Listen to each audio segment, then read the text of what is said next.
Muito bem, pessoal, a gente está de volta aqui no nosso segundo bloco, na aula do dia 16/10, falando sobre o CPC 01 Impairment, tá bom? Então, vamos lá, vamos dar continuidade.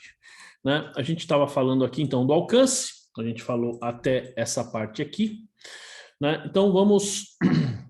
na verdade, nós falamos até esse slide aqui, né?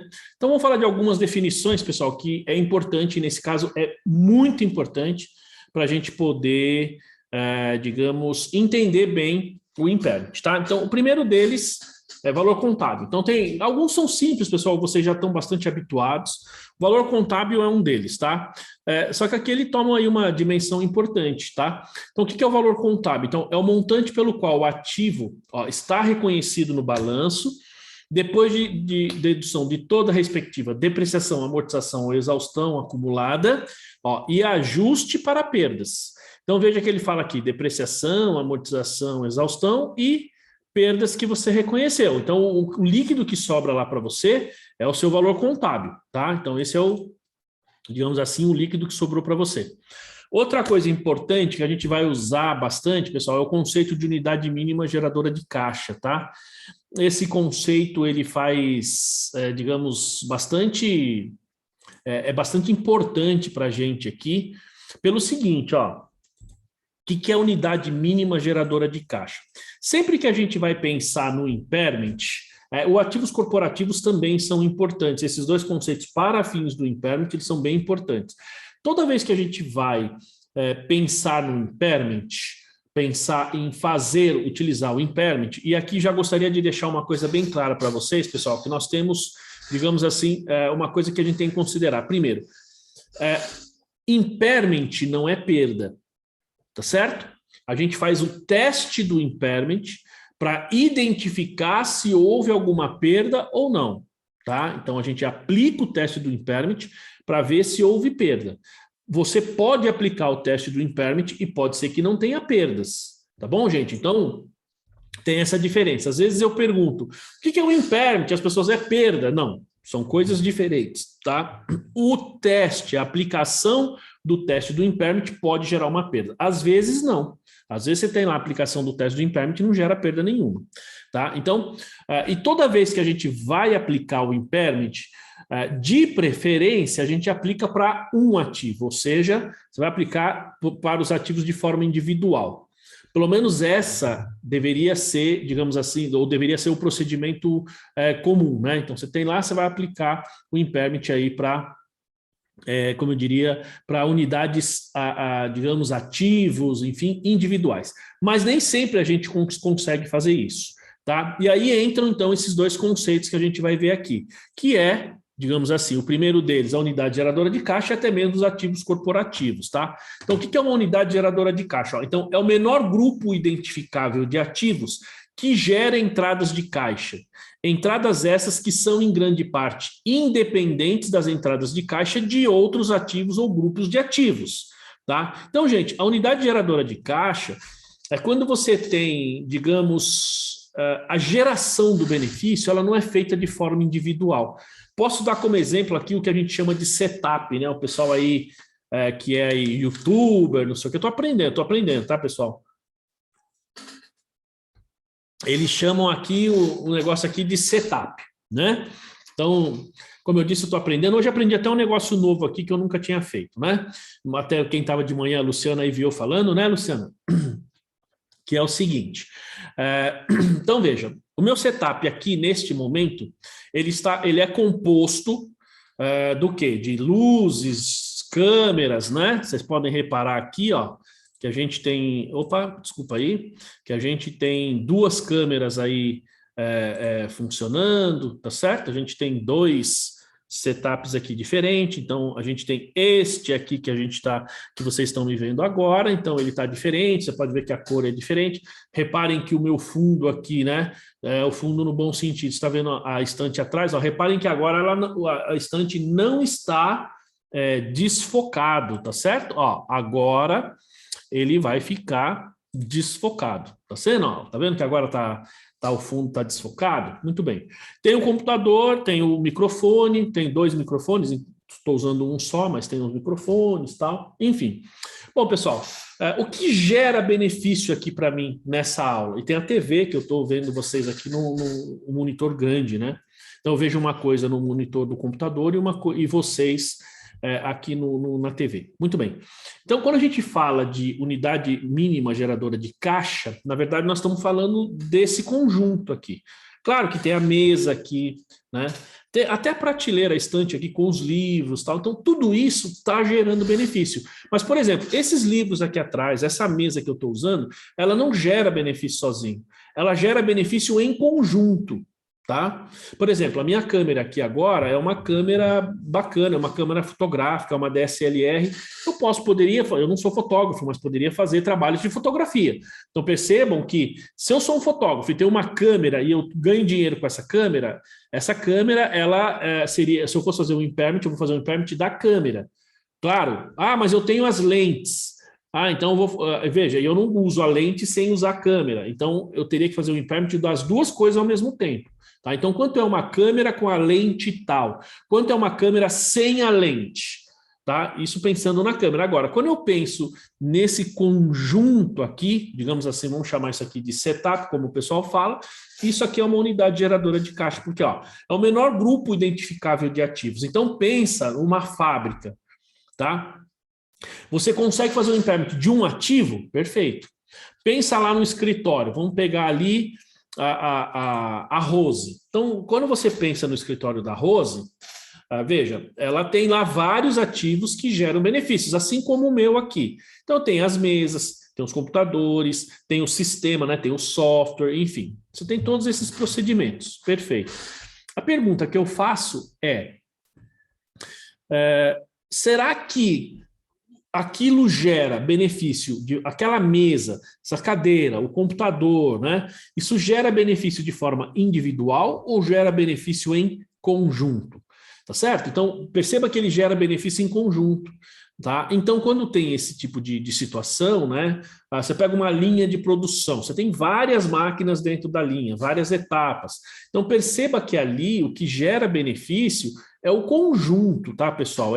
São todos os ativos, não é somente digamos assim, um ativo específico. Então, isso a gente chama de unidade geradora de caixa, tá? Então, é o menor grupo identificável de ativos, que gera entradas de caixa, entradas essas que são em grande parte independentes das entradas de caixa de outros ativos.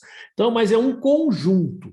Então, por exemplo, você pega aí as Casas Bahia, você pega a loja 100, você pega, sei lá, todos esses atacadista não, vamos pegar um comércio, né? Você pega uma farmácia, aí você pega, sei lá, Drogazil, você pega qual outra? Drogaria São Paulo e tal. Então, quando essas empresas elas vão fazer o impairment, veja só, eles tratam cada loja como uma unidade geradora de caixa. Por quê? O caixa que é gerado, por exemplo, na farmácia aqui no Tabuão, é diferente do caixa que é gerado, sei lá em Pinheiros, por exemplo, ou lá no centro da cidade. Por quê? Porque você tem um grupo de ativos que age em conjunto ali, e esta união desses ativos, eles efetivamente vão gerar benefício para você individualmente, ou a gente, como diz aqui o texto aqui, né, ele fala que vai gerar isso de forma independente dos outros ativos. Isso é uma unidade mínima geradora de caixa, tá? É, digamos assim, a menor coisa que você tem que pode gerar benefício. Esse é a unidade geradora de caixa, e tem os chamados ativos corporativos também, que é diferente. Ativos corporativos são ativos. Aí ele sempre, gente, ele vai falar, exceto o ágio por expectativa de rentabilidade futura, o chamado goodwill, sempre o ágio, basicamente, o goodwill ele é tratado como exceção, e aqui no impairment ele não é diferente. São ativos que contribuem, mesmo que indiretamente, para os fluxos de caixa futuro, tanto da unidade geradora de caixa, sob revisão, quanto de outras unidades geradoras de caixa. Então, um ativo corporativo, por exemplo, acho que o Alex e a Daiane Farias, eles devem ter ali ativos corporativos lá. Quer ver? Alex e Daiane, eu sei que vocês têm mais de uma empresa no grupo de vocês, não tem? Vocês têm mais de uma empresa, não é isso? Bom, pode falar, Alex. Bom, então eu acredito, né, que, por exemplo, vocês... Por exemplo, se pegar o próprio Alex e a Daiane, que está lá na área contábil, tenho certeza que eles prestam serviço para mais de uma empresa do grupo. Percebe? Então, vejam que os ativos que o Alex tem, que ele usa na empresa, que a Daiane e Farias usam na empresa, estou falando os dois, tá, pessoal? Para quem não sabe, é porque eles trabalham juntos lá, né? Então, por exemplo, você pega os dois ali, eles têm uma série de ativos que geram benefício para várias empresas do grupo. Isso é um ativo corporativo. Tá? Então, a gente tinha já, olha, faz um tempinho já... Lá nós temos um, professor, que ele presta para todas as empresas que geram energia, que é o COI, que é o Centro de Operações Informatizado lá, que eles ficam trabalhando 24 horas, analisando todos os parques, a geração de energia de todos os parques lá. E essa é da sua própria empresa, né? Então, isso é um ativo corporativo. Porque veja que você tem uma determinada empresa, né, digamos assim, uma determinada área que presta serviço para o grupo todo. Isso é um ativo corporativo. E aí, quando você vai fazer o impairment, ele vai falar mais para frente. Eu preciso ver a proporção desses ativos corporativos que eu devo considerar lá na minha empresa. Tá? Então, por exemplo, eu já vi um caso, eu ia falar, a gente tem hoje aqueles centros de prestação de serviços, né? Que as empresas têm, tem um outro nome que o pessoal chama aí, Centro de Serviços Integrados, né? Enfim, o que são esses centros de serviços? Por exemplo, você tem várias empresas do grupo, ou mesmo departamentos, e aí você tem lá algumas atividades que, ao invés de cada área fazer do seu, você tem, a empresa cria um departamento específico, que aquele departamento, ou muitas vezes uma empresa, vai cuidar de todas. Eu vi o caso de uma agência de publicidade, tá, que ela tinha no grupo, acho que 7 empresas de publicidades. O que eles fizeram? Então tem a parte contábil, parte fiscal, DP. Eles abriram um escritório contábil. Veja, o grupo abriu, olha que legal essa ideia, Rosê. O grupo de 7 empresas abriu um escritório de contabilidade para atender somente o grupo. Então, aquele escritório, ele era especialista em agência de publicidade e ele era especialista naquelas empresas. Então, quem mantinha o escritório eram as empresas.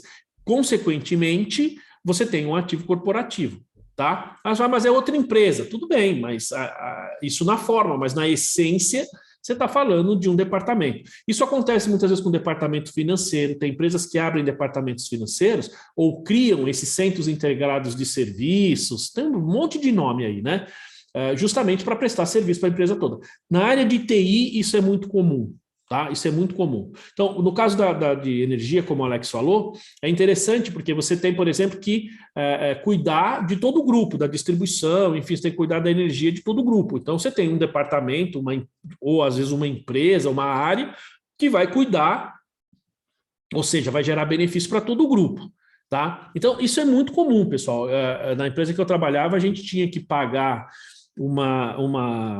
assim, a nossa parte de TI ficava na Índia, e a gente tinha empresas no Brasil, no mundo inteiro, eram 35 países. Mundo inteiro não, 35 países. E aí, lá na Índia ficava o centro de TI que cuidava dos 35 países, ou seja, todo o banco de dados, tudo ficava na Índia. Tá? Consequentemente, a gente tinha que pagar uma parte desses serviços.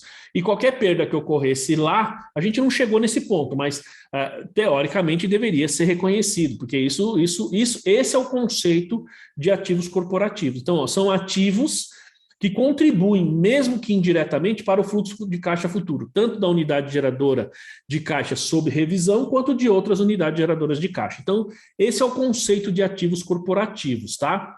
Aí a gente tem, despesas de venda ou de baixa. Então, quando você está fazendo a baixa aí, desses ativos, tá?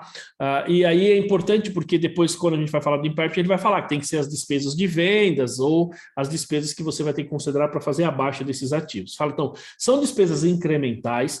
Gente, sempre que vocês lerem esse termo incremental, lembre-se que aqui nós estamos falando de algo que ocorre única e exclusivamente em função de algo, tá? Então, por exemplo, uma despesa incremental, neste caso aqui, é aquela despesa de venda que vai ocorrer, ou de baixa, se for o caso, especificamente por conta da compra ou venda aqui no caso, nós estamos falando de baixa, né? Então, ele vai ocorrer especificamente porque é uma venda tá, de um determinado ativo.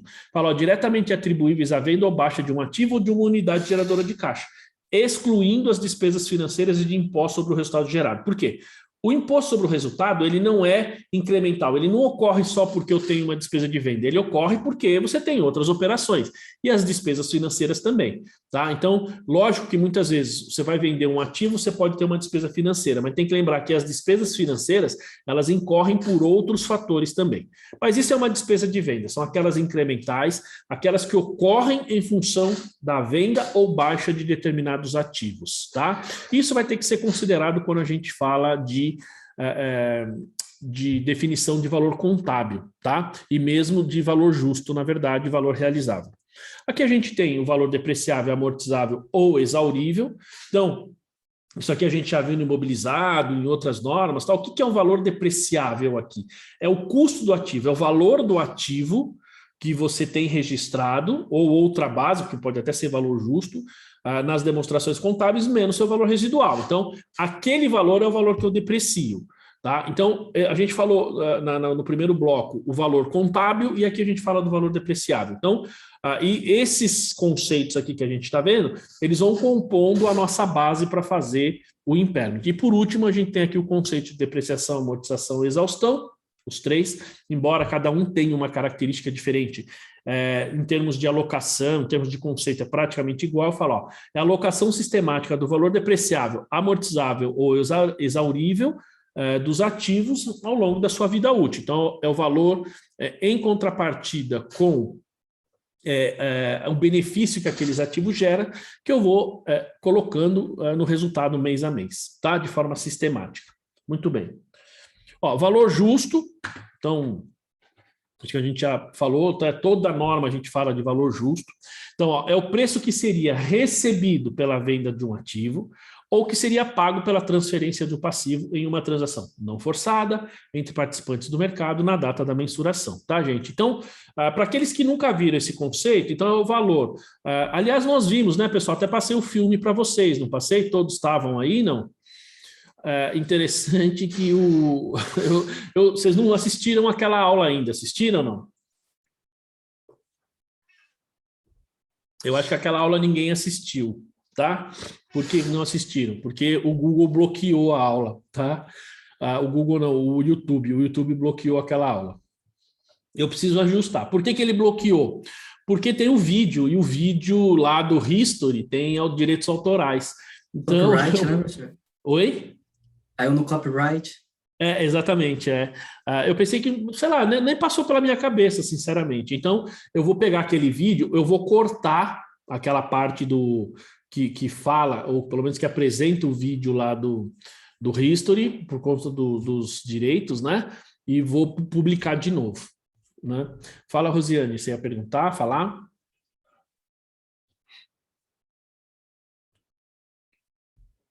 Bom, então essa aula provavelmente vocês não assistiram ainda, mas se vocês lembrarem lá do que nós estávamos falando, o que a gente tem, pessoal? Então, é aquilo que eu recebo quando eu vendo um ativo, ou pelo menos que eu espero, e aquilo que eu pago quando eu estou quitando ou transferindo um passivo para terceiros. Transação não forçada, porque são pessoas que estão fazendo a operação, essa compra ou venda, por vontade própria, não estão ali porque precisam do dinheiro, porque tem algumas restrições em termos financeiros, enfim, alguma coisa do tipo, tá? Mas a gente tem a vontade de fazer a negociação, tá? Participantes do mercado, nós estamos falando de pessoas que conhecem aquele produto, que sabem do que estão falando, tá? E data da mensuração, porque a gente tem lá no CPC 0 a chamada verificabilidade, e ali a gente precisa, então, verificar tudo que está sendo feito, tá? Bom, vejam, pessoal, que aqui o conceito de impairment, olha só, aqui ele fala perda por desvalorização, tá? E como eu disse a vocês, perda por desvalorização não é o impairment, são coisas diferentes. O impairment é o processo, tá? Impairment, uma das traduções aí que as pessoas usam é paridade. Então, você faz um teste de paridade, basicamente. E aqui a gente tem a perda por desvalorização, que não é a mesma coisa. A perda por desvalorização pode ser o resultado da aplicação do impairment. Porque às vezes eu posso ter a perda sem fazer o impairment, ou posso fazer o impairment e não ter perda, tá? Então, a perda por desvalorização, então, é o montante pelo qual o valor contábil de um ativo ou unidade geradora de caixa excede o seu valor recuperável. Então, se eu tenho um ativo que está registrado, sei lá, por 5 mil, e eu faço o meu impairment e percebo que o valor contábil dele deveria ser 3 mil, então eu tenho que reconhecer uma perda de 2. Eu tenho 5, deveria ter 3 e tenho uma perda de 2, tá? Então vejam que eu apliquei o teste, tá? O teste me mostra que eu preciso reconhecer uma perda de 2. Perceberam, gente? Então, quando a gente fala de perda, perda não é o impairment, perda é o resultado do impairment. E tem aqui o valor recuperável. Gente, ó, este conceito aqui, ó, de valor recuperável, valor justo aqui, então esses dois conceitos são fundamentais aqui no conceito do impairment. Se alguém já fez o curso aqui, eu não me lembro todos, né, porque tem momentos diferentes, quem já viu o curso, ou melhor, a aula de imobilizado, ou mesmo já fez o curso de imobilizado comigo, a gente sempre fala desse conceito, tá? Então, o CPC 27, ele traz esses conceitos, mas tem um detalhe. Ele não, ao longo, digamos assim, do texto da norma, ele não necessariamente tem ali como eu diria, a aplicação. A gente muitas vezes, lá no CPC 27, ou mesmo na aula de imobilizado, a gente fala sobre isso, mas isso não fica claro lá naquela parte da aula, né? Ou seja, quando eu digo na parte, nós estamos falando naquele assunto que é o imobilizado. Então, mas aqui ele toma uma dimensão muito maior, porque valor recuperável e valor em uso são os dois itens que efetivamente fazem toda a diferença aqui para o impairment, tá? Então, primeiro, o que é o valor recuperável? Ó? O valor recuperável de um ativo ou de unidade geradora de caixa, ó, é o maior montante entre valor justo líquido de despesas de vendas e seu valor em uso, tá? Então, gente, o valor recuperável é o maior montante entre valor justo. Então, o valor justo nós já vimos aqui em cima, ó, gente. Aqui nós temos o conceito de valor justo, tá? Aqui nós temos o que é valor justo, tá bom? Então, o que é o valor justo? É o valor que eu venderia. Aqui nós estamos falando... O conceito fala de ativo e passivo, tá? Mas, neste caso, o valor justo está relacionado a ativo. Então, é o valor que eu receberia pela venda de um ativo. Lembrando em consideração o seguinte, ó. É o valor justo menos as despesas de vendas. Então, por que a gente fala aqui o que é despesas de vendas? Justamente para saber que, na verdade, a gente tem o valor justo, que é o valor que eu venderia aquele ativo, que eu receberia por aquele ativo, menos as despesas que são atribuíveis a essa venda. Gente, pode ser os tributos, pode ser comissão, pode ser frete, pode ser desmontagem, pode ser uma série de coisas. Ou seja, se aquela despesa ocorreu efetivamente por conta daquela venda, então você tem o valor justo menos aquelas despesas de vendas, tá? Então, ó, como eu disse, esse valor recuperável é muito importante. Então, eu vou comparar, pessoal, ó, o valor justo líquido aí das despesas de vendas, eu vou comparar com o meu valor em uso, tá? Então, dos dois aqui, eu vou escolher o maior, tá? Então, é o maior, ó, tá aqui, ó. É o maior montante, tá, gente? Então, entre esses dois valores, eu vou escolher o maior. Então, isso é o valor recuperável. Eu vou comparar o meu valor justo, líquido das despesas de vendas, e o meu valor em uso. Comparo os dois. O maior deles é o meu valor recuperável, tá? Gente, tá claro aí o que é valor recuperável? Esse conceito é muito importante, tá? Esse conceito é fundamental. Se tiver dúvida, eu explico de novo, a gente pode dar alguns exemplos. Eu vou mostrar depois para vocês uma figura que mostra muito claramente isso. Mas esse conceito precisa ficar claro aí para vocês. Tá tranquilo? Sim. Beleza.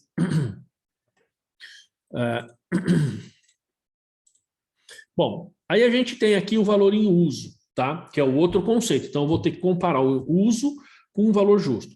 Ó, então, valor em uso. Então, é o valor presente do fluxo de caixa futuro esperado, que deve advir, né, que vai ser resultado, que vem, né, de um ativo ou de unidade geradora de caixa. Então, vejam aqui o seguinte, gente. que é o meu valor em uso, falando na prática? É o valor que eu espero obter com determinados ativos. Então, tem um determinado ativo, eu vou usar esse ativo por 5, 10, 15 anos. Agora, qual que é o fluxo de caixa que este ativo ou unidade geradora de caixa vai gerar para mim? Então, percebam a dificuldade disso aí, né? Perceba a dificuldade. Então, mais cedo eu tinha usado lá alguns clientes da Rose como exemplo. Então, vamos pegar esse cliente, por exemplo, da Rose, até mesmo um cliente meu, um cliente aí de qualquer um dos alunos, e falar assim, puxa vida, esse cliente tem um ativo que ele vai usar por 10 anos. Como que eu vou estimar o fluxo de caixa desse ativo? Eu não sei como digamos assim, a forma e a quantidade de receita que ele gera. Eu posso até saber, mas eu não consigo fazer isso de forma fácil. Agora, outra coisa, se você tem um cliente, para saber isso, eu preciso ter um cliente que tenha lá uma receita 100% reconhecida, tudo certinho. Se esse cliente, digamos assim, sonega, pronto, já acabou. Eu já não consigo fazer essa estimativa, tá? Porque aí minha estimativa iria ficar furada. Mas tem meios para saber isso? Tem, só que você imagina como é que eu vou fazer isso com todos os bens do meu cliente? Não tem como, é muito difícil. Tá? Agora, por exemplo, você pega a Rosiane lá na empresa dela. Então, ela tem lá, ela consegue medir, né? Você pega lá a Darlene na empresa dela, ela chega lá, ela consegue fazer essa mensuração. Por quê? Porque ela tem a relação de ativos, ela consegue conversar com os responsáveis de cada área, consegue conversar com o pessoal de engenharia. Dependendo lá, se você está falando de uma indústria, muitas vezes você tem a própria ferramentaria, né? Engenharia de produção lá. E aí o pessoal consegue te dar esse parâmetro, aí você consegue fazer esse cálculo, tá? Ou seja, pelo menos a estimativa de vida útil, quanto de benefício esse ativo gera. Uma vez que esses ativos, você sabe quanto ele gera de receita, e aí nós vamos ver que eu tenho que projetar isso para 5 anos, eu preciso saber quanto ele gera de custo nesse período. Qual o custo que esse ativo gera ao longo desse período? Então, na hora que eu estou gerando, vamos falar assim, fazendo esse cálculo, eu vou ter a minha receita, vou ter todos os meus custos, então receita menos custo, menos despesa. Ó, gente, eu estou falando isso deste ativo, tá? Ou desta unidade geradora de caixa. Eu não estou falando isso da empresa como um todo. Então, não adianta eu pegar a DRE da empresa como um todo, a receita, pegar o lucro e trazer a valor presente. Não é isso. É o resultado, é o retorno deste ativo sujeito ao impairment. Então, eu preciso fazer a estimativa deste ativo, tá? E aí a gente fica vendido, né? Vou fazer uma pergunta para o Fabiano aqui. Eu já sei a resposta, mas vou perguntar para ele. Fabiano, pelo Contimatic, no procedimento lá do imobilizado, é possível eu fazer essa mensuração ou não? É possível? Você sabe? Depois... veja aí.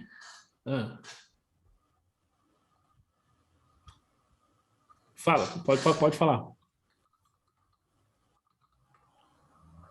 Ah lá, no contábil não, né? Ele está como colocando ali. No contábil não dá para fazer, né?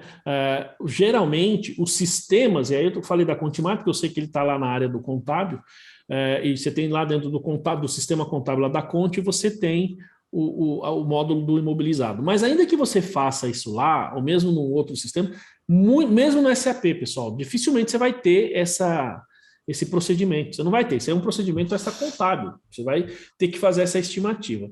Num dos treinamentos aí da Contimatic, teve um colega que fez o treinamento comigo durante 3 vezes, tá? De imobilizado. Ele fez o treinamento 3 vezes. O curso era presencial. Na primeira vez que ele fez o curso, o que acontece? Ao fazer o curso, ele entendeu essa coisa do impairment, fez pergunta do impairment e tal. Na segunda vez, ele pegou lá, digamos assim, o maior cliente, ele era de um escritório contábil, o maior cliente dele era uma transportadora e ele montou uma espécie de roteiro para fazer o cálculo. Aí ele fez o curso comigo segunda vez. Quando terminou o curso, ele veio falar comigo. Falou, professor, eu vou aplicar o impairment do jeito que o senhor falou lá, no meu maior cliente lá, enfim, o cara tinha, na época, né, 42 carretas, era uma transportadora. Então, eu queria saber se eu fizer o cálculo desse jeito aqui, vai funcionar? Falei, vai dar certinho. E aí ele fez de novo uma terceira vez, ele trouxe, né? E de lá para cá eu sempre uso isso aí como exemplo, porque eu achei muito legal, né? E aí depois ele trouxe o cálculo. Então ele fez para uma carreta, para eu avaliar se tivesse certo, correto, né? Ele ia aplicar aquilo para todas as outras. O que ele fez? A norma determina que a gente tem que fazer um fluxo de caixa para 5 anos. Então, o valor justo, ele pesquisou no mercado quanto ele venderia lá uma carreta, qual seria o valor, com aquela idade, com aquele tempo de uso, com aquela quilometragem no estado. Quando eu digo no estado de conservação lá do caminhão, da carreta, e quais seriam as despesas, comissão, o que ele teria que fazer. Então, ele apurou o valor justo dele. Tá? Então, falou, se eu fosse vender, seria X. Tá? Vamos lá, R$200 mil. Bom, aí, o valor em uso, o que ele fez? Ele pegou e falou o seguinte, bom, uma carreta dessa, ela consegue fazer tantos fretes. Então, a gente tem, e cada frete a gente cobra por quilômetro. Então, a carreta consegue rodar tantos quilômetros. Percebe? Então, por quilômetro, pelo valor do frete, a receita seria tanto. Então, ele mediu o valor da receita, fez uma previsão para os próximos 5 anos de quanto faria de frete, fez um decréscimo. Por quê? Porque a norma fala que eu não posso considerar um aumento necessariamente, porque o seu ativo ele vai perdendo essa capacidade ao longo do tempo, então ele fez um decréscimo na geração de receita. Calculou quanto seria para manutenção, troca de pneu, combustível, motorista para colocar, porque para fazer o frete eu preciso de tudo isso. Pedágio na média, enfim. Aí ele fez todos os gastos. Ele falou, olha, para cada quilômetro rodado, essa carreta vai ter tanto de receita e tanto de custo e despesa. Então o lucro por quilômetro rodado seria tanto. Só que aí ele fez isso por ano, né?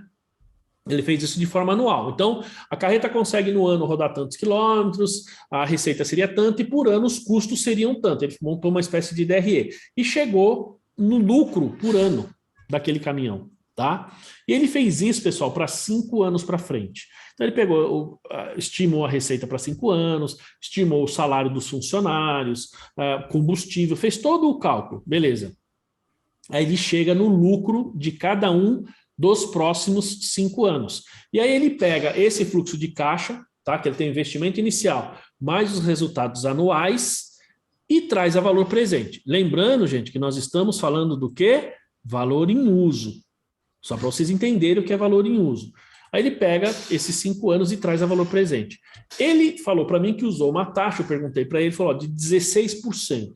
Falei, nossa, essa taxa é um pouco alta. Ele falou, professor, é uma taxa alta. Ele falou, mas para este segmento é uma taxa muito utilizada, porque aqui você considera o risco que tem, faz todas as considerações, considera aí, digamos assim, a perda que esses caminhões podem gerar, enfim, uma série de gastos que está embutido dentro da taxa. Então, uma vez que ele fez isso, ele falou uma taxa praticada nesse segmento e trouxe isso só valor presente. Percebe, gente? Então, ali você tem o seu valor em uso. Ficou claro o que é valor em uso, gente? Então, é pegar os bens que você tem, fazer uma estimativa de fluxo de caixa e traz a valor presente. Então, a ideia é fazer isso por ativo, tá? Um por um. Só que é o seguinte, como eu disse a vocês, eu tenho o meu setup aqui.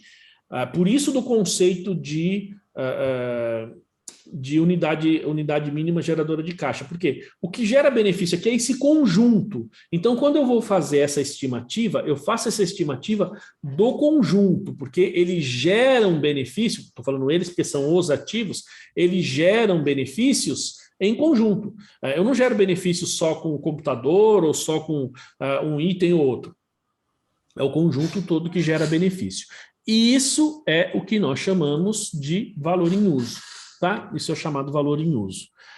Tem a vida útil também é importante, tá?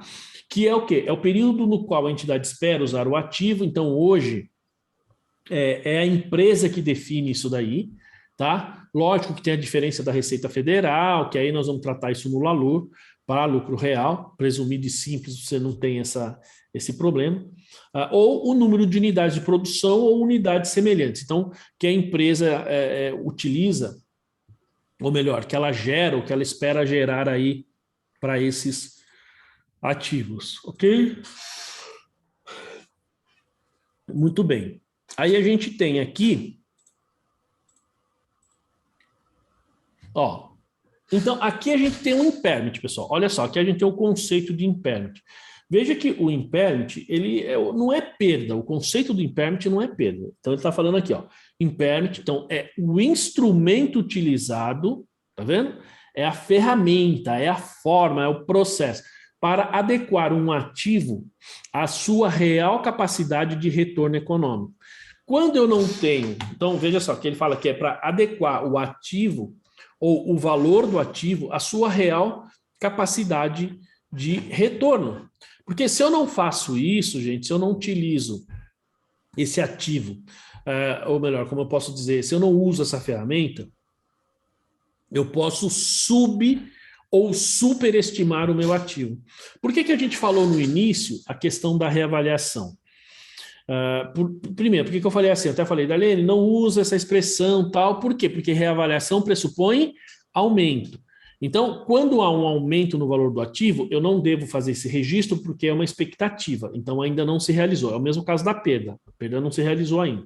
Por outro lado, quando eu reconheço uma perda que veio por causa do impairment, é porque aquela perda ela se materializou. Lógico que a gente tem que levar em conta alguns fatores, como a gente discutiu aqui. Se você está falando de ações ou não, ou de instrumentos financeiros, tá? Então, esse é um fator. Agora, a gente vai trazer o valor presente, a gente vai usar o valor justo, comparar os dois, e aí a gente compara com o contábil. Então, se o nosso valor em uso, se o nosso valor recuperável é maior que o valor contábil, beleza, eu não faço nada. Eu apliquei esse instrumento de avaliação? Sim. Eu fiz uma reavaliação? Não. Na verdade, eu estou testando se eu tenho perda. Então, eu fiz o impairment? Fiz. Tive perda? Não. Agora, eu vou lá, aplico de novo, apuro meu valor em uso, apuro meu valor justo, escolho dos dois o maior, vamos lá, tenho o meu valor realizável. Comparo com o contábil.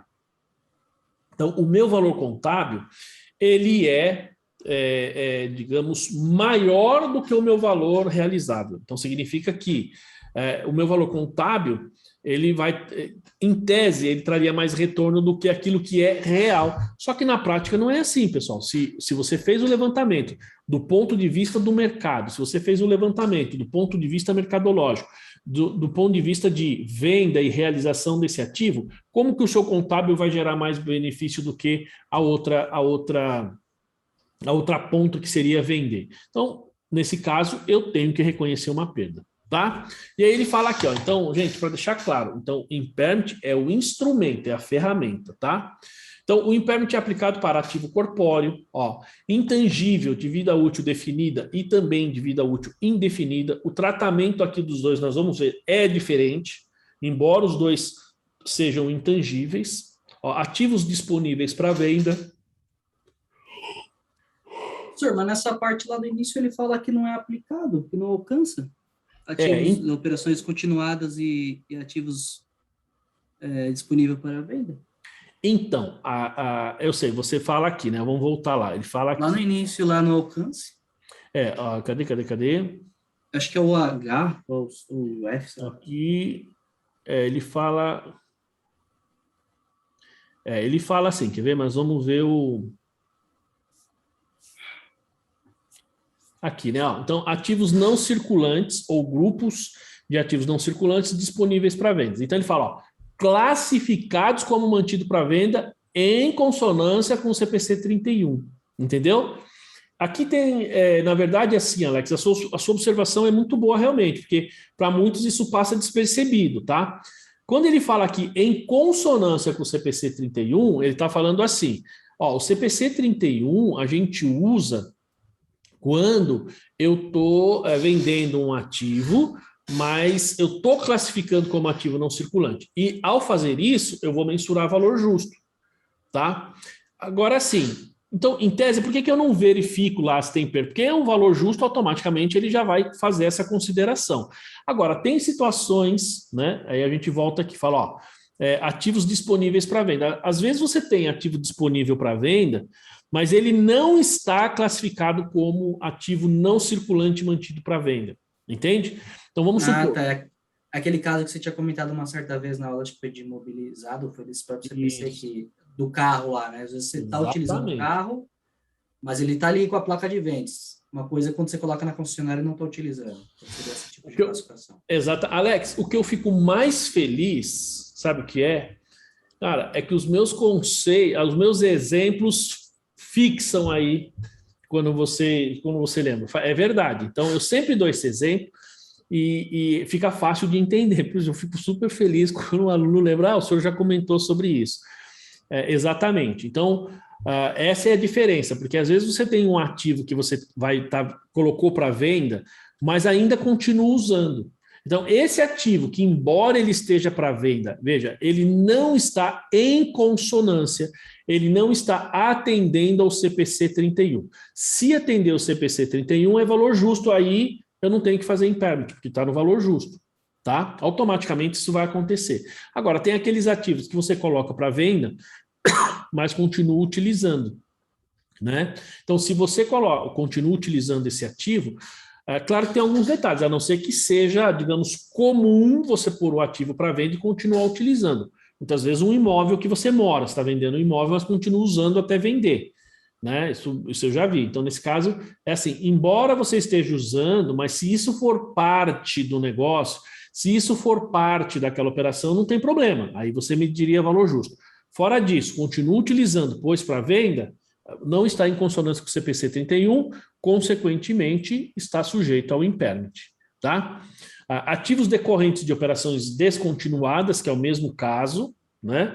Porque uma vez que você já tem um ativo que é proveniente de uma operação descontinuada, enfim, você não está vendendo, você não vai fazer, você você não classificou lá ainda como, você continua utilizando, é o mesmo caso do item anterior. Então, ele está sujeito ao impairment, tá? Por isso que ele fala aqui, na verdade, ele é aplicado, né? Então, eu aplico para esses itens. O CPC 31 também fala de operação descontinuada, mas é o mesmo exemplo do carro. Se você coloca ele como operação descontinuada, mas continua por algum motivo utilizando até o momento da venda, então, efetivamente, cabe o impairment.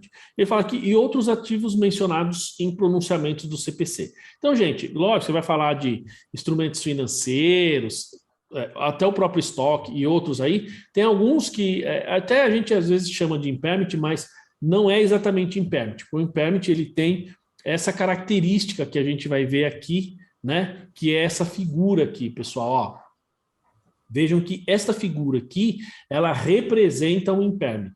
Tá? Então, aqui eu tenho um método. Então, veja que eu tenho o meu valor contábil líquido, que é custo de aquisição, menos depreciação, amortização ou exaustão acumulada, menos perdas que eu já reconheci. Tá? E aqui eu tenho o meu valor recuperável. Então, veja que o meu valor recuperável, pessoal, é o maior entre valor líquido de venda, que é o meu valor justo, menos as despesas de vendas, e o meu valor em uso, que é o fluxo, o valor presente dos fluxos de caixa futuro dos ativos, descontado a uma determinada taxa. Então, nesse caso aqui, gente, ó, se eu pegar aqui, né, ó, então, vamos falar assim, esse caso aqui, eu vou pegar o maior, tá? Como está escrito aqui, ó, tá? O maior valor. Quando eu vou comparar, né, este aqui com este aqui, eu vou utilizar o menor valor, tá? O menor. Então, quando eu tenho o maior aqui e ele for maior que o meu valor contábil, não tenho perda. Quando for o contrário, então aí eu tenho que reconhecer uma perda.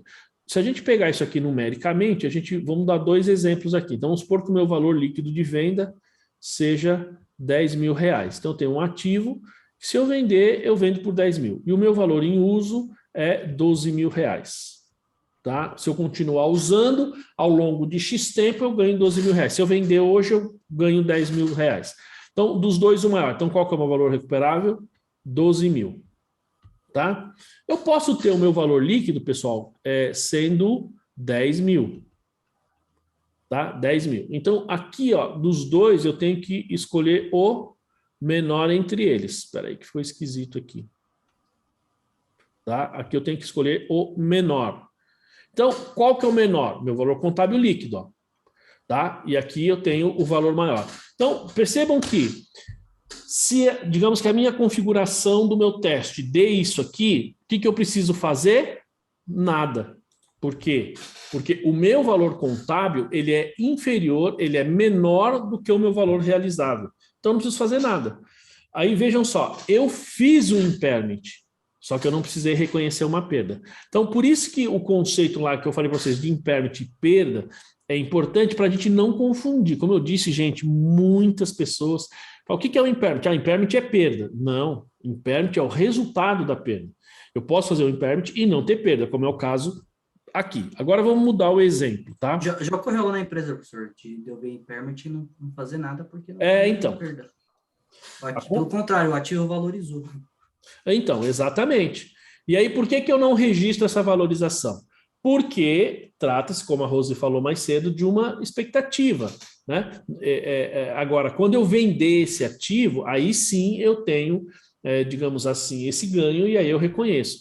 Agora, vamos supor que o meu valor contábil líquido seja 15 mil, tá? Eu fiz aqui, ó, apurei meu valor líquido de venda 10 mil, fui lá ver meu valor em uso, 12 mil, então eu escolho o maior. Só que o meu valor líquido é 15 mil. Então, qual que é a minha diferença aqui? Eu tenho, ó, 3 mil reais, certo? Então, 15 menos 3, eu vou chegar nos 12 mil, que vai ser o meu valor realizável, certo?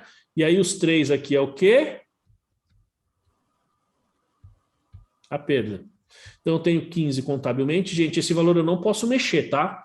Os 15 continua lá. Eu reconheço essa perda, automaticamente, veja que o meu valor contábil ele vai ser igual ao meu valor recuperável.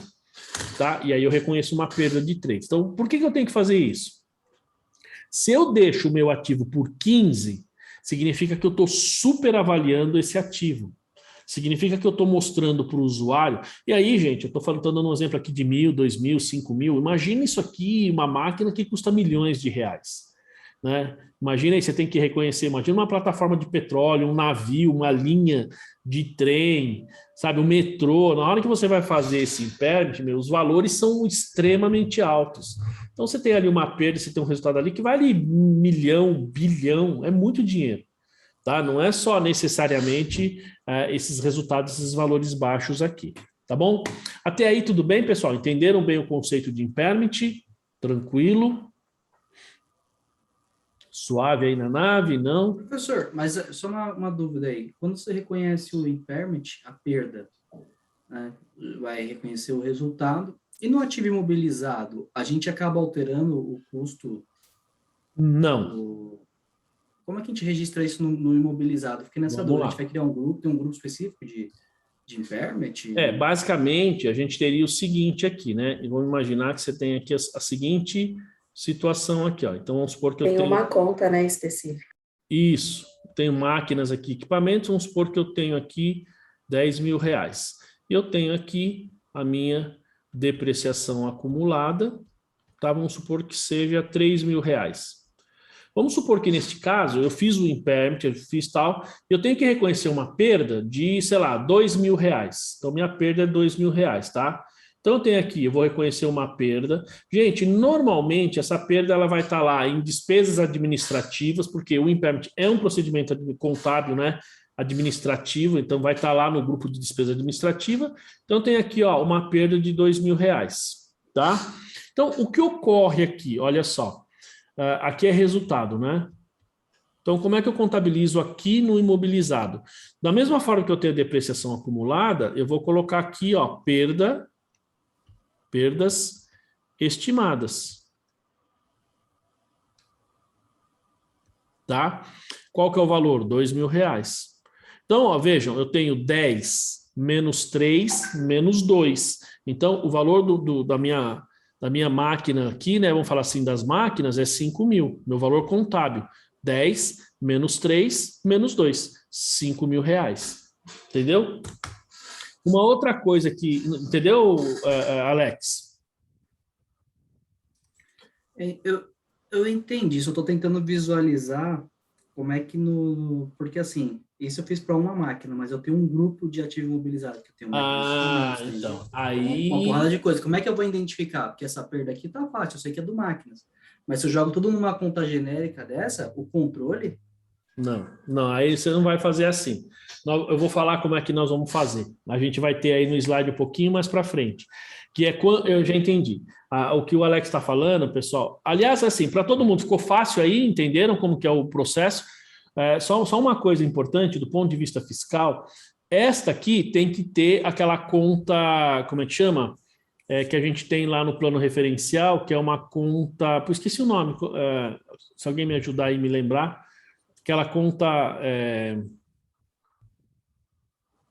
puxa, esqueci agora. Quando você tem a conta principal, você tem que lançar numa conta de ajuste, uma conta separada, não pode ser na mesma conta. Se eu fizer esse ajuste na mesma conta, vamos supor que seja lá, de repente, por algum motivo você tem uma receita ali e tal, não sei o quê, a receita tributa, tá? A receita vai tributar uma subconta, né? Uma subconta tinha um nome lá, mas é numa subconta específica, é isso mesmo. Então, eu teria que colocar numa subconta à parte e deixar separado. Então, vou ter o custo do bem, a depreciação acumulada e a perda por impairment. Tá? Tá claro até aí, pessoal, basicamente como que a gente apura esse processo aí? Tá tranquilo? Bom, nós vamos ver mais para frente, mas eu já vou fazer aqui um spoiler aí dentro disso que o Alex está falando. Então, quando eu tenho, olha só, uma unidade geradora de caixa, que você tem vários ativos, e aí nós estamos falando de máquina, equipamento de informática, nós estamos falando de móveis e utensílios, o CPC aqui ele vai falar, Alex, que a gente tem que fazer uma proporção, entendeu? Então, eu vou pegar uma parte desses ativos, então veja só, quanto que do meu ativo, lá da minha unidade geradora de caixa, quanto que ali dentro eu tenho de móveis e utensílios? Quanto que do meu ativo eu tenho ali de, por exemplo, máquinas e equipamentos? Quanto que do meu ativo eu tenho ali, da minha unidade geradora de caixa eu tenho de equipamento de informática? Então eu vou ver o percentual, vou apurar minha perda global. E aí eu vou aplicar o percentual para cada um desses grupos de ativos e reconheço lá no meu grupo de ativos. E aí não vai ser um reconhecimento, digamos, como a Rosa está colocando ali, não vai ser um reconhecimento analítico, né, para uma conta, você vai ter que colocar para o grupo, entendeu? E vai ter que alocar de forma proporcional esse processo, tá? Então é isso que a gente deveria fazer. E dá um trabalhinho para fazer isso, pessoal. Deveriam dar um trabalhinho para fazer, porque você precisa fazer essa separação. E aí, de novo, não tem um controle. Lascou, mas tem que ter controle. Sem controle, você não vai conseguir avançar para fazer esse tipo de procedimento aí. Precisa ter realmente controle. Entendeu? Entendeu, Alex? Então, aqui, é complicado. Aí você pega o seu sistema, você pega o sistema de imobilizado. Se você não tem como fazer essa separação, aí ferrou. Agora, imagina que você tem lá no seu sistema, você classifica o bem individual e você tem lá uma classificação no grupo e uma classificação, por exemplo, num subgrupo. Porque isso é importante, porque como é que a gente contabiliza, né? Essa pergunta do Alex me remete a digamos, a um outro questionamento.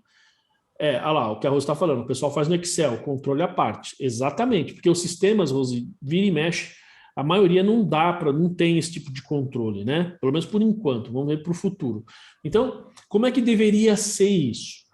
Por exemplo, lá no sistema, você tem uma classificação inicial que você pegou por exemplo, pegou uma máquina, então ele está registrado em máquinas e equipamentos. Só que aquela máquina e aquele equipamento, aquela máquina, ela faz parte de uma unidade geradora de caixa. Então, você teria que ter uma classificação e uma subclassificação no registro desse ativo. Então, classificação, máquinas e equipamentos, ele está lá fazendo a depreciação. Subclassificação, unidade geradora de caixa A. Perfeito? Então, na unidade geradora de caixa A. E aí, depois eu pego todos aqueles itens que compõem a unidade geradora de caixa A, ou vamos falar, unidade geradora de caixa número 1, vou lá e apuro a perda naquela unidade geradora de caixa. Veja a proporção e vou aplicando para cada uma dessas unidades geradoras de caixa dentro da proporção que eu identifiquei na minha unidade geradora de caixa. Mas aí não tem jeito, pessoal, é controle. A maioria dos sistemas não traz esse procedimento, tá? Mesmo os tops aí, e aí, como a Rose falou, é o velho e bom Excel, tá? É o velho e bom controle extracontábil, não tem como fugir disso. Beleza? Então aqui veja só, então olha só que interessante, pessoal. Então a gente começa agora a identificação de ativo desvalorizado. Então, quando que surge isso, né? Como é que eu sei se eu devo ou não fazer o impairment? Então vamos lá. Ele fala aqui. Então, o ativo está desvalorizado, então quando o seu valor contábil excede seu valor recuperável. Então, você foi lá, você fez o teste, identificou ou, né, você percebe que o valor contábil daquele ativo, ele é menor do que, ou desculpa, ele é maior do que aquilo que você iria recuperar. Uma vez feito isso, então você tem aí um ativo desvalorizado. Tá? Ó, se qualquer das situações descritas aí nos slides seguintes estiver presente, então a entidade deve fazer uma estimativa, olha aqui, pessoal, uma estimativa, o quê? Formal, tá? Do valor recuperável. Este pronunciamento não requer que a entidade faça uma estimativa formal do valor recuperável se não houver indicação de possível desvalorização. Então aqui, ó, vale aquela pergunta que a Darlene tinha feito de manhã, né? Ou seja, no primeiro bloco. Ela perguntou assim, tá, mas quando que eu devo fazer? E eu disse a ela, olha, você tem que ver se tem indícios. Então, a primeira coisa que eu vou fazer é ver se tem algum indício. Tá? Então, tem indícios de perda, como a gente vai ver nos próximos slides, como o próprio material fala. Você vai ver que você tem indícios de perda, perfeito. Há esses indícios, isso significa que eu tenho que reconhecer uma perda, não tenho como fugir, tá? Agora, a gente vê lá, ó, bom, eu não tenho indícios, tá? Então, ou seja, supostamente, né, vamos ver, que são os itens que a gente vai ver depois, supostamente não tem nenhum desses índices, desses indícios ou esses fatores, ó, a gente vai ver, são esses itens que a gente vai ver aqui, ó, tá vendo, ó? Então, não tenho nenhum desses fatores. Bom, não tenho? Então, eu não preciso fazer uma estimativa formal, tá? Por quê? Porque não há indicação, não tem nenhum fator que mostre que tem uma desvalorização.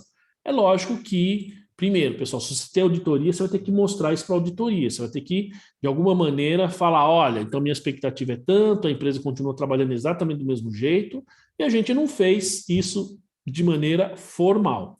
Tá? E, claro, isso seria interessante, importante, no meu entendimento, colocar na nota explicativa. Tá? Bom, então vamos ver quais seriam esses itens, quais seriam esses fatores aí. Ó, então, a entidade deve avaliar, veja aqui, Darlene, ó, ao fim de cada período de reporte, tá? Se há alguma indicação de que um ativo possa ter sofrido desvalorização. Se houve alguma indicação, então a entidade deve estimar o valor recuperável do ativo. Se você tem um ativo, tá, e ele continua ali, firme e forte, não quebrou, não tem lá nenhum tipo de mudança tecnológica, não tem nenhum tipo de perda, não tem nenhum tipo de nada ali, significa que você não teve desvalorização naquele ativo. Então, supostamente, pessoal, eu não precisaria reconhecer uma perda daquele ativo ou não precisaria fazer uma indicação formal. Esse é o primeiro item, ó. Aqui, ó, identificação do ativo desvalorizado. Então, independentemente de existir ou não qualquer indicação do valor recuperável, veja que aqui ele fala um negócio diferente.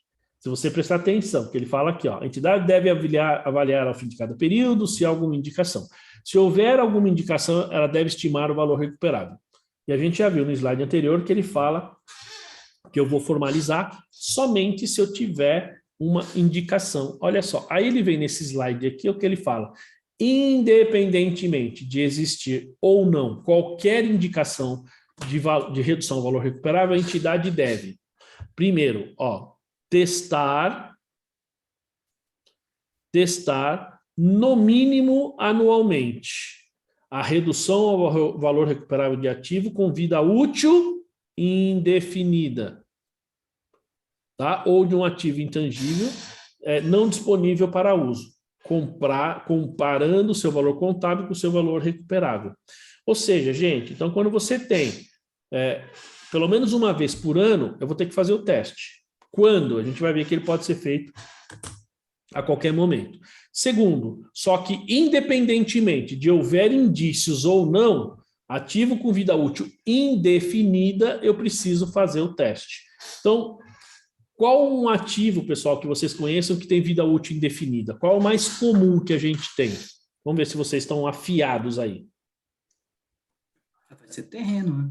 Terreno. Terreno é o quê? Oi? Terreno é o que, puma, já vem na nossa Vou falar cabeça. uma cueca aqui que eu já jogo ela. Só um minuto. Você tem terrenos, você tem, por exemplo, marca, patente. Tá? Então, esses itens, eles são vida útil indefinida. Automaticamente, independentemente se tiver algum indício ou não, eu preciso fazer o teste. Tá? Então, testar anualmente a redução do valor recuperável de ativo intangível com vida útil indefinida. Tá? Então, preciso fazer. Ou de um ativo intangível, tá vendo? Ainda não disponível para uso, comparando seu valor contábil com seu valor recuperável. Então, eu preciso, pessoal, fazer esse procedimento aí, não tem jeito para esses dois ativos, tá? Aí depois, B. Testar anualmente o ágio pago por expectativa de rentabilidade futura, o goodwill, em combinação de negócios. Gente, então aqui nós estamos falando de goodwill, tá? Goodwill. Então, quando eu tenho um ágio, ou seja, o goodwill é um ágio que é pago aí por expectativa de rentabilidade futura. Então, quando eu tenho esse tipo de ágio, principalmente ele surge na combinação de negócios, independentemente de qualquer indicação ou não, eu preciso testar anualmente, tá? Preciso fazer o teste. Certo, gente? Agora eu pergunto, o que é goodwill? Alguns aqui eu sei que a gente já falou, que já participaram da aula do CPC 4, mas o que exatamente é o goodwill? Alguém aí pode... Ou alguém aí vai falar, puxa, professor, nunca ouvi falar no goodwill. Alguém? O goodwill, pessoal, ele na verdade, o goodwill é o seguinte... Quando você adquire um bem, eu vou desenhar isso aí para vocês. Vamos lá, vamos desenhar. Tá? O goodwill é o seguinte, Goodwill, vamos lá. Imagina que nós temos, pensar aqui em 3 valores aqui, tá? Eu tenho aqui, o meu valor contábil de um ativo, ou dos meus ativos, vamos supor que seja aqui 1.000. Eu tenho aqui o meu valor justo, e aqui vamos supor que seja 1.500. Tá? Então, veja que eu tenho uma diferença entre o meu valor contábil e o meu valor justo, aqui de 500. Tá, pessoal? Então, esse 500 aqui, ele é ágio. Tá? Ágio, mas não é goodwill. Agora, vamos supor que aqui eu tenho o valor pago. Então, vamos supor que para esses ativos de 1.500, medidos pelo valor justo, vamos supor que eu paguei 2.500. Então, daqui a aqui, pessoal, eu tenho uma diferença aqui de R$1.000. Tá? Esta diferença aqui, ela é o quê? Ágio, tá? Por expectativa de rentabilidade futura. Logo, isso aqui é o goodwill. Tá? Então, aqui, essa diferença daqui para cá nós temos o ágio e daqui para cá nós temos o goodwill.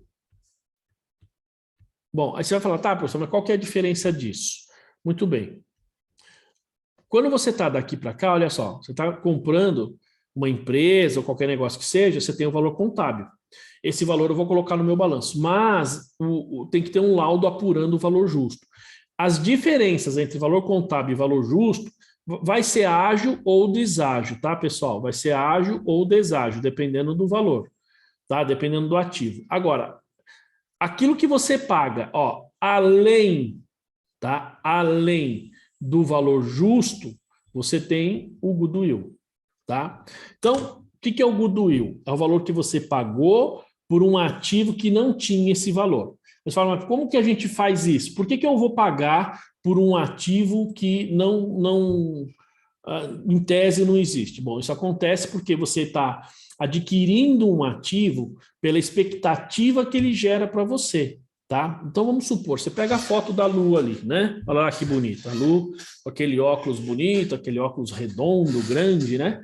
Muito bem, né? Com aquele sorriso, aí a Lu fala assim, eu vou comprar esse óculos aqui, até vou dar um exemplo do óculos, minha esposa comprou o óculos recentemente, pagou R$800 na armação do óculos, né? E aí a gente tem que lembrar, né, pessoal? Você vai comprar um óculos, se não tiver lente, cuidado, você está comprando uma armação, né? Então, muito cuidado aí, porque isso é armação. Enfim, então ela foi lá, comprou o óculos, pagou R$800. Agora, vamos supor que o valor do óculos seja 500, tá? E ela fala na loja, bom, vou comprar na loja lá, bom, nessa loja aqui é 800. Então, esse é o valor que a gente costuma vender. Então, aquele é o valor justo, porque é o valor que a loja vende, que as pessoas compram. Só que a pessoa fala, ó, só que esse aqui é o último óculos e tem 3 pessoas aqui na fila, tá? Então, se você quiser levar, em vez de pagar 800, você vai ter que pagar R$1.000. Perceberam, gente? Ó, o valor justo, que é o valor que está negociando, é R$800. Mas você paga 1.000, você paga mais. Aí você vai falar, mas por que eu estou pagando a mais?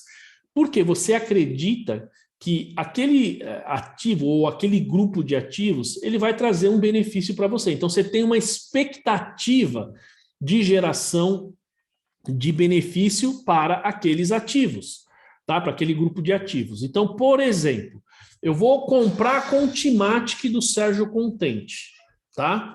Vou comprar a Contimatic. Vamos supor que ele vai me vender a empresa por R$10 milhões. Então, vou chegar e falar, pessoal, vou comprar aí, essa empresa, ela custa, o valor de negociação dela é 10 milhões de reais. Aí ele fala assim, bom, então vamos negociar, 10 milhões, tá bom? Bom, mas você quer comprar 10 milhões, representa todos os ativos, o prédio, as máquinas, equipamentos, computadores e tal. Aí ele pergunta assim para mim, bom, você quer, vamos na negociação, vamos demitir os funcionários ou os funcionários ficam, né? Aí fala assim, não, os funcionários ficam. Bom, então, se os funcionários vão ficar, então eu não te vendo por 10, eu te vendo por 15. Aí você vai falar assim, pô, mas peraí, você acabou de falar que é 10? Não, mas eu te vendo por 15, porque trabalha lá a Luciano e o Fabiano, e eles arrebentam. Então, eles sabem tudo da empresa, dos sistemas, e se eles forem demitidos, a empresa perde valor. Então, eu vendo lá, os funcionários eles vão continuar mantidos na empresa, né? A Lu gostou, a Rose gostou, né, Rose? Vai continuar lá na empresa, só que é assim, veja, eu vou pagar mais por isso, tá? Vou pagar mais. O leilão pode ser um exemplo de goodwill, pode ter o valor de reserva, né, o valor justo, aí o que passa desse valor é o goodwill. Eu não sei se seria, na verdade, você teria o valor do bem, né? Que em tese, né, Alex, você teria ali o valor, vamos falar assim, seria basicamente o valor contábil. Não sei se, acho que até daria para classificar como valor, como goodwill. Acho que daria para classificar. Vamos avançar. É o seguinte, professor, quando você vai para um leilão, todo mundo já tem uma noção de preço de mercado daquele bem. Tá. Então, você já coloca um valor de reserva, porque no mínimo você espera vender por aquele valor que seria para você não ter o prejuízo, né? Ali para você já ter pelo menos um ganho normal, o valor de mercado. Porque se você passar daquele valor, acaba sendo já já deixa de ser o valor justo para entrar já num lucro, né? Um lucro muito maior que você esperava obter. Não, então, mas vamos lá, teria que ser o oposto, né? Porque o goodwill você está pagando, né? Não é que você está tendo lucro com ele, é o valor que você está pagando. Estou pensando aqui, Alex, eu nunca... Sim, vamos supor, Mas um aí, carro no raro. caso, o goodwill não entra numa combinação... o CPC 15, eu acho que fala do Isso. goodwill, né, professor? Combinação de negócios, o conceito em si está lá no CPC 4, que é ativo intangível. Mas, digamos assim, a maior parte de onde é gerado o goodwill é o que você está falando, lá no CPC... como é que se diz? É lá no CPC 15. Combinação de negócios. Exatamente, é lá mesmo. É lá na combinação de negócios, né? Então, e aí a gente tem assim, eu preciso pensar nesse negócio do leilão, viu, Alex? Sinceramente, eu nunca pensei nisso. Seria um goodwill? Puxa, é que, vamos lá, o conceito seria assim, é aquilo que você paga além do valor justo, né? É que nesse caso, o que não está claro para mim no caso do leilão, é qual é o valor justo, né? Se está definido o valor justo. Porque, por exemplo, no caso, como a Rose falou, no caso de uma compra ou de uma combinação de negócios, você tem o valor contábil da empresa ou das empresas e você tem um laudo que fala, ó, o valor justo desses ativos é isso. No caso, eu não sei se no leilão você tem um valor mínimo, um lance mínimo. Normalmente tem um lance mínimo, né? Mas eu digo isso, professor, porque assim, quando você participa de um leilão, a maioria das pessoas que tem ali são conhecedoras do mercado. Então, teoricamente, elas sabem quanto, em tese, vale aquele bem. Então, se elas pagam um pouco a mais, é porque tem uma expectativa de, poxa, eu estou pagando um pouquinho mais aqui porque eu sei que futuramente isso aqui vai ser mais procurado, vai ter uma oferta maior, então eu vou pagar essa diferença que vale a pena. Por mais que algumas coisas, algumas questões que são leiloadas, sei lá, quadros, carro raro, alguma coisa assim que é difícil de aparecer a todo momento, então as pessoas costumam pagar além do que realmente vale.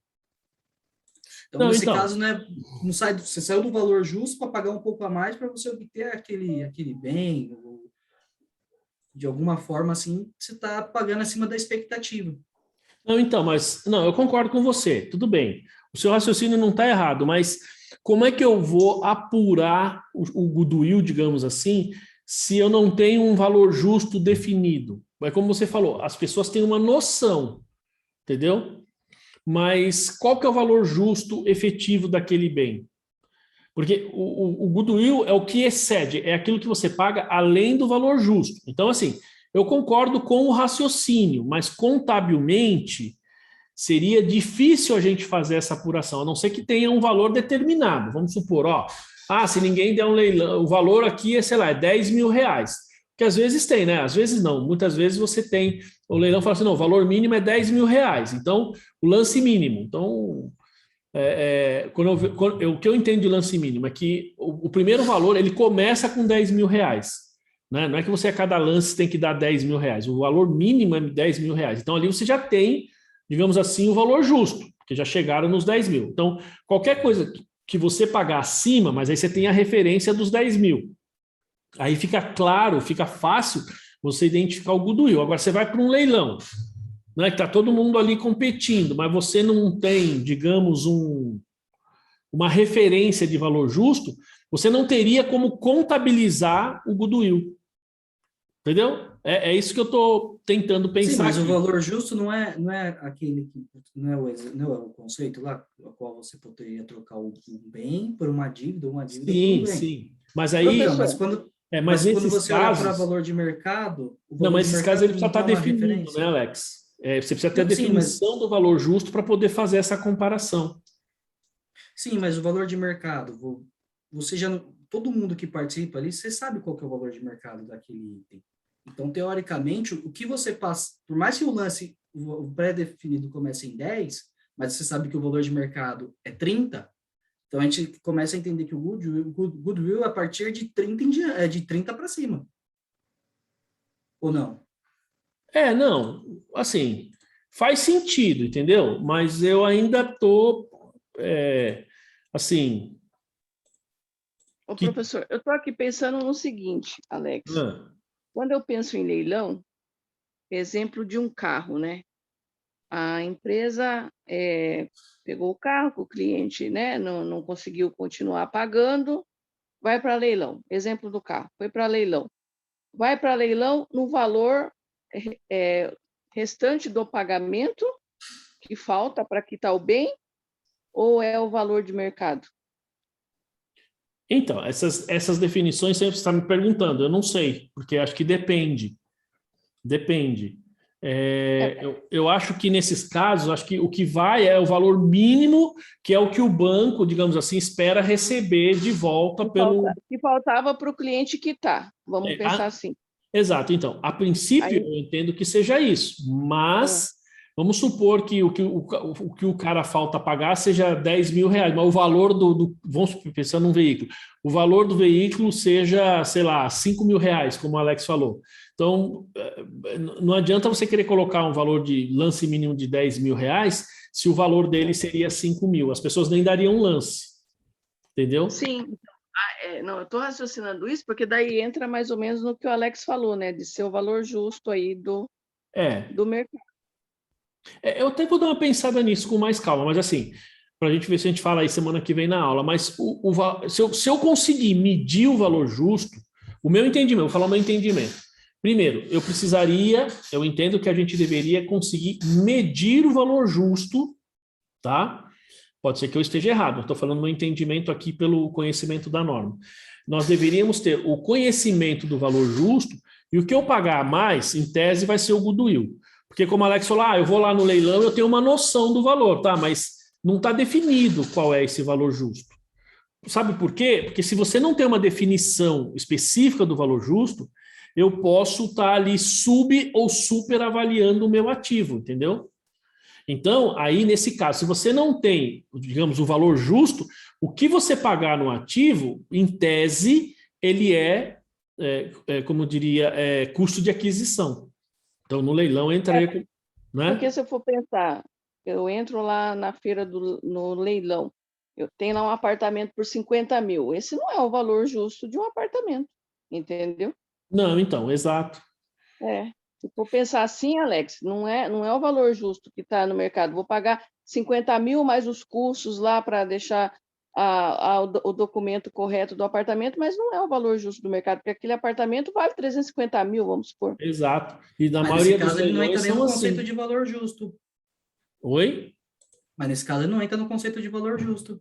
Porque você está pagando um valor muito menor. E o conceito de valor justo lá, ele fala que você tem que ser conhecedor do mercado. Aí seria uma compra vantajosa. Exatamente, isso mesmo. Aí seria, em tese, uma compra vantajosa.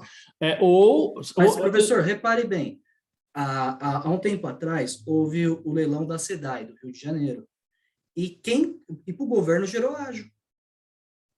Porque a expectativa do leilão lá era arrecadar um determinado valor por cada lote. E superou o valor. Então, por isso que eu te falo que dentro de um leilão você pode ter... Porque, claro, entra nessa questão da vida que eles já tinham definido. Alex, mas assim, só te corrigindo, vamos lá. O leilão, o governo vendeu a SEDAI, não foi?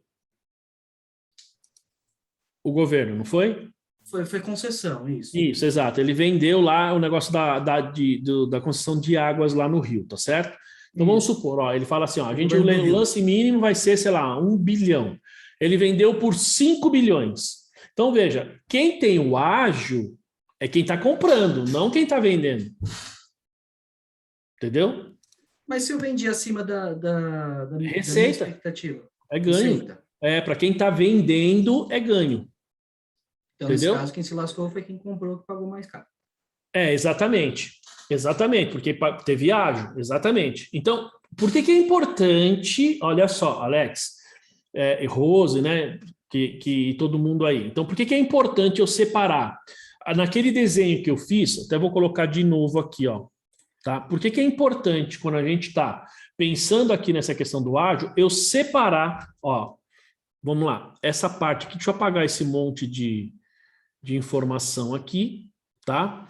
Então, quando eu estou pensando aqui, ó, digamos assim, né? Aqui nesse processo todo, então aqui eu tenho o meu valor justo, tá? Então, por exemplo, no caso do leilão, eu entendo que muitas vezes eu tenho dificuldade de identificar este ponto aqui, ó. Qual é o meu valor justo? Se eu conseguir identificar, qualquer valor a mais, em tese, poderia ser considerado como goodwill, tá? Qualquer valor abaixo seria ágio, né? Desculpa, assim, na verdade, daqui para cá seria um ágio, né? Se eu tenho o meu valor justo aqui, ó, tá? O meu valor justo, digamos assim, é menor do que o seu valor contábil, então aqui eu teria um deságio. Opa! Aí, meu Deus. Um deságio, acho que é isso, se eu não estiver escrevendo errado, né? Eu teria um deságio ali, tá certo? Então, eu teria o ágio, e a compra vantajosa, ela estaria aqui, ó, Rose. Tá? Aqui eu teria o meu valor pago, ó. A compra vantajosa, se eu não estou errado, eu teria aqui, ó. Você paga abaixo do seu valor justo. Então, quando você paga o valor justo abaixo do ágio, ou seja, o seu valor justo é menor que o ágio, você tem um deságio. Se você paga abaixo do valor justo, aí você tem a compra vantajosa. Então, mas isso aqui, vamos falar assim, é um pouco mais mais complicado. Mas só para a gente pensar no processo aqui, ó. Por que é importante eu separar isso aqui, gente? Porque ó, o tratamento fiscal do ágio é diferente do tratamento fiscal do goodwill. Se eu não estou enganado, o goodwill eu posso amortizar. Os dois eu vou ter que amortizar, tá? Se eu tiver ágio ou deságio. Mas, se eu não estou enganado, pode ser que eu estou invertendo, tá? Se eu não estou enganado, o goodwill, ele é dedutível fiscalmente. O ágio, se eu não me engano, não é. Ou é o contrário, tá? Ou é o contrário. Eu sei que, não me lembro agora, mas um dos dois tem um tratamento que é dedutível para fins de imposto de renda, ele vai entrar no meu resultado, e o outro não. Tá? E aí é importante essa separação. Essa separação é fundamental para a gente poder identificar esses dois itens. Tá? Então, por que ele fala aqui? Ó? Então, aquilo que é goodwill, aquilo que é ágio referente ao goodwill, que é o que você paga por essa expectativa, esse eu preciso testar todo ano, independentemente de ter algum tipo de identificação. Mas só para deixar claro, pessoal, o goodwill é aquilo que você paga por um ativo que, assim, o valor que você está pagando é maior do que o valor que ele vale. E por que você paga? Bom, eu pago porque eu vou comprar a Contimatic, tá? Então foi lá, fizeram um laudo, o valor justo da Contimatic é 10 milhões de reais. Porque ela vai ver o prédio, os bens, tudo, né? E fala, ó, o valor da empresa em si, pela estimativa de fluxo de caixa, tem vários métodos para isso, ó, o valor aqui do negócio, o valor justo é 10 milhões de reais, tá? Mas eu falo assim lá para o pessoal, falo, ó, é o seguinte, eu compro, eu pago 12, tá? Mas eu quero a Luciana e o Fabiano lá, não pode demitir eles, por exemplo, tá? Isso é muito comum quando você está comprando uma empresa que você tem, por exemplo, às vezes um diretor, um presidente da empresa, a empresa compra e muitas vezes aquele negócio depende daquele cara, depende da imagem dele. Por exemplo, o SBT, vocês podem reparar, pessoal, que agora o Silvio Santos vem preparando faz tempo já, aos pouquinhos as filhas estão assumindo, tal, não sei o quê, cada uma vai apresentando lá um programa. Daqui a pouco, é assim, se o Silvio Santos, vamos falar assim, vier a falecer, né, o que acontece? Ele já tem pelo menos eu acredito nisso, ele já tem um esquema que as filhas já assumem, a parte financeira, essas coisas, tem uma filha que assume e tal, a outra vai lá, assume o programa e acabou, entende? Agora, pega o SBT, quando ele estava, com o Silvio Santos era mais jovem, e ele fazia, para quem lembra aí, o programa do domingo. O Silvio Santos, gente, para quem lembra aí, o programa do Silvio Santos começava no domingo às 8 da manhã e acabava às 8 da noite, né? Ele ia até às 8 da noite. E assim, era um programa atrás do outro. E era só o Silvio Santos, era só ele. Ele fazia lá primeiro Domingo no Parque, depois Qual é a Música, aí à tarde tinha os outros programas, A Porta da Esperança, e tinha, enfim, um monte de outros programas, tal, e era tudo ele. E depois à noite você tinha o show de calouros, que ia até às 8 horas. Aí quando acabava a gente ia assistir Trapalhões, né? Quando acabava Fantástico, começava os Trapalhões domingo às 8 horas da noite, né? Eita, tempo bom para quem lembra disso aí, né? Mas isso aí é o quê? Década de 80, né, meu? Não era nem SBT ainda, era o quê? TVS? Era, acho que TVS, é isso mesmo. Que depois a Globo comprou. Não, mas no SBT acho que já tinha isso. Já, mesmo na época acho que mesmo eu não lembro quando que passou a ser SBT, eu não sei, mas eu lembro que tinha essa situação. Acho que é 83, né? 83? 83, 82 começa. Enfim, mas veja, Alex, que é o seguinte, imagina você vender o SBT ou a TVS na época, né? Naquele momento, sem o Silvio Santos, o que aconteceria? Né? Vocês percebem o impacto que tem? Então, é muito comum o cara falar assim, não, eu vou comprar, mas eu quero que o Silvio Santos fique na emissora. Eu pago mais caro por isso. Por quê? Só que ele não está comprando o Silvio Santos, ele está comprando os ativos. Então, quando eu pago mais por alguma coisa que, na verdade, não é identificável, ou seja, eu estou comprando lá a expectativa de que aqueles ativos identificáveis, eles vão me gerar um ganho maior do que aquele valor justo que está definido lá. Isso é o goodwill. Aquilo que você paga a mais, eu costumo falar que o goodwill é assim, é o que você paga a mais em tese por nada, né? Porque você não está comprando nada, você está comprando uma expectativa. Mas se você acha que vale a pena, então você tem o goodwill. Está comprando um sonho, professor. Né? Você pega, por exemplo, você vai abrir uma loja no shopping, não tem a luva, né? O fundo de comércio, né?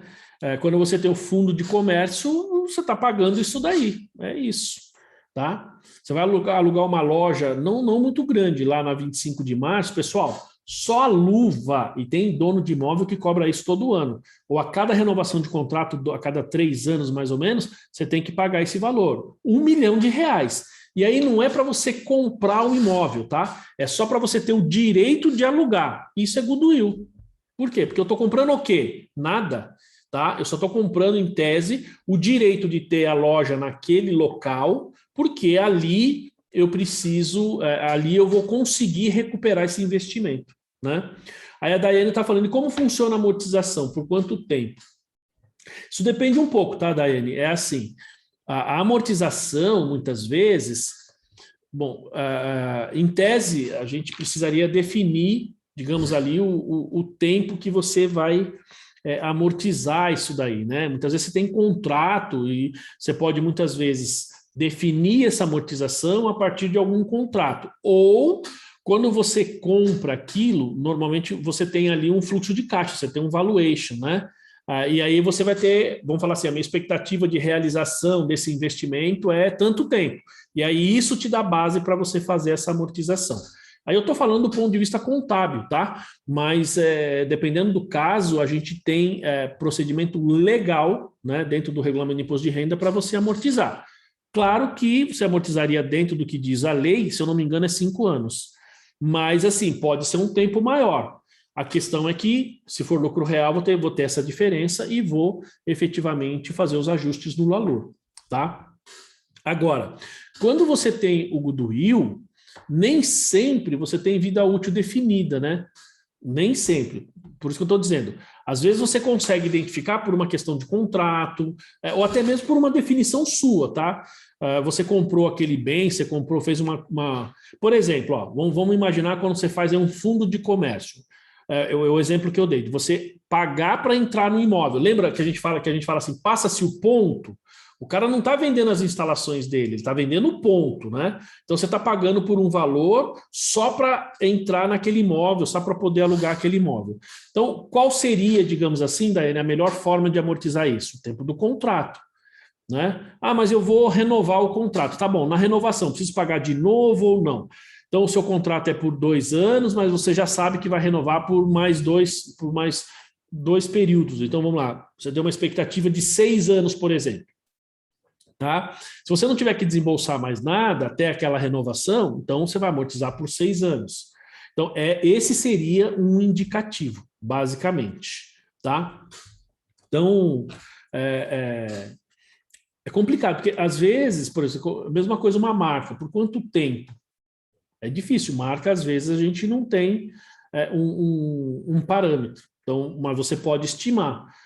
E o goodwill, como eu disse, às vezes você tem um goodwill, por exemplo, que você fez uma combinação de negócios e ali você tem uma expectativa de que aquele negócio que você comprou vai durar aí por 15 anos, por exemplo. Tá? Ou seja, vamos supor, você tem um negócio que você vai rodar, mas você sabe que dali 15 anos professor, aquele ativo tem uma estratégia vai mais. Tem uma estratégia também que às vezes as empresas compram uma marca para extinguir, né? Sim, exatamente. Um pouquinho a mais para extinguir, aí nesse caso... Não, aí você nem tem amortização. Já vai para perda direta, no meu entendimento. Para tirar do concorrente do mercado. Exatamente. Né? Some.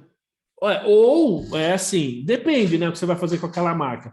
De repente você vai registrar aquela marca lá como ativo, porque você comprou, e você tem esse objetivo. A Coca-Cola faz isso, tem um monte de empresa que faz isso. O cara vai e compra, a empresa compra com a marca e deixa a marca guardada, registrada no nome dela, porque como você pagou, você registra no seu ativo, tá? Mas assim, você não vai pegar simplesmente a marca e jogar fora, ela está lá no seu ativo. A questão é, eu não utilizo mais. Então, a gente precisa, nesse caso, pensar o seguinte, o fato de você, olha só, olha como é complexo isso daí. Eu registro no meu ativo, e no ativo a gente só registra se vai gerar benefício econômico futuro, certo? Bom, a pergunta é, você deixar registrado no seu ativo e não utilizar essa marca, pergunto a vocês, isso gera benefício econômico para a empresa ou não? A Rose está perguntando, mas o goodwill não é amortização, né? Só o teste mesmo se teve ágio ou não. Então, o goodwill, a gente faz o teste. Via de regra, é só o teste mesmo. E tem mais, hein? Se você tem perda no goodwill, Rose, você nem reverte mais. Nos outros casos, quando a gente tem, por exemplo, o ágio a gente amortiza, né? Como a Daiane perguntou. Então, o ágio eu vou amortizar, tem várias formas. O goodwill em si, a gente não amortiza porque ele é só teste de impairment. Vou fazer no teste. E ainda tem um agravante, que se você faz o teste de impairment e tem uma perda, no caso do goodwill eu não posso nem reverter. Diferentemente, por exemplo, dos outros ativos. Reconheço, se teve reversão, vou lá e reverto a perda. O goodwill, nem isso posso fazer. Vocês vão reparar, pessoal, que na norma ele sempre vai falando, exceto o ágio por rentabilidade futura. Ele sempre vai dar, o goodwill é sempre uma exceção. Então, sua colocação está correta, Rosi. Agora, só para a gente finalizar, pessoal, eu registrar uma marca, como o Alex falou, comprei uma marca, né, aí nós estamos falando de um intangível. Comprei essa marca, lancei ela no meu ativo imobilizado, e eu não vou utilizar essa marca. Devo manter no meu ativo intangível ou devo mandar como perda? O que vocês acham? E pergunto, né, o fato de você registrar essa marca no seu ativo, ela gera benefício para você ou não?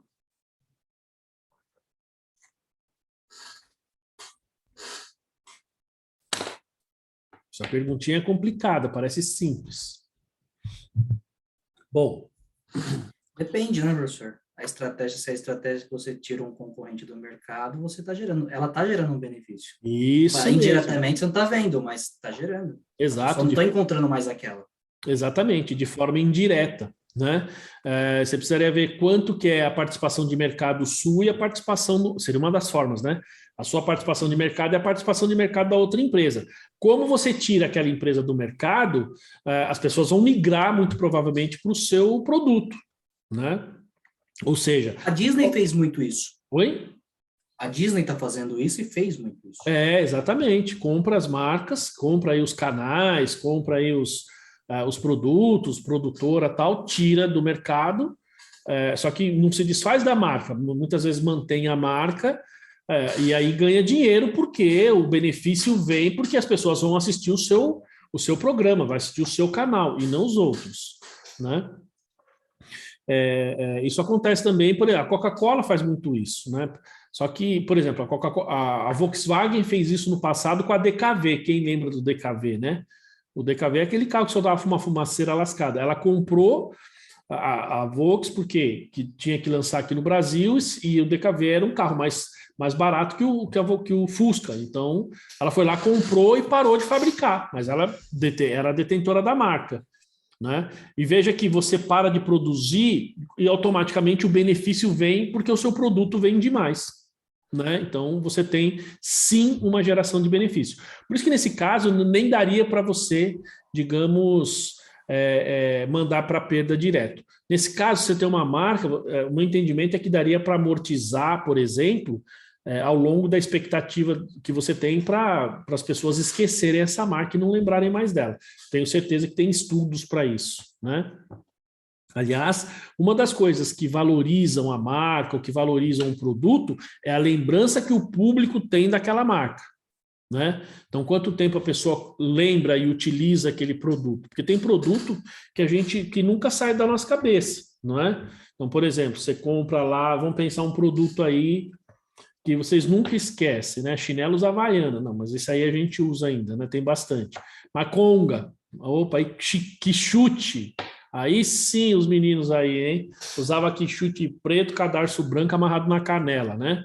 Enfim, talvez vocês não sejam dessa época, mas, por exemplo, eu sempre me lembro, né? Disso daí.